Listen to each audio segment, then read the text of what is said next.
All right, so we are going to do. Actually, I'm gonna show you my paint room and how I converted it once we got into this space, the shop area. This is like the cribs of the paint room. So we. Okay,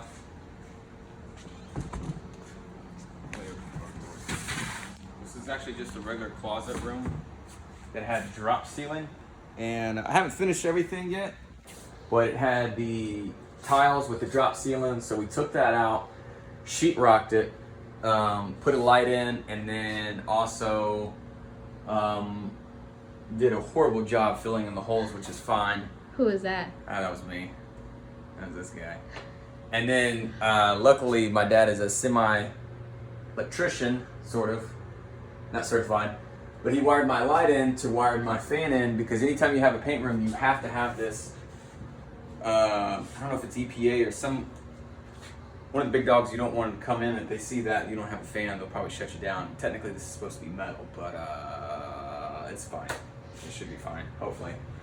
But yeah, so the light turns on, the fan turns on, so we're good.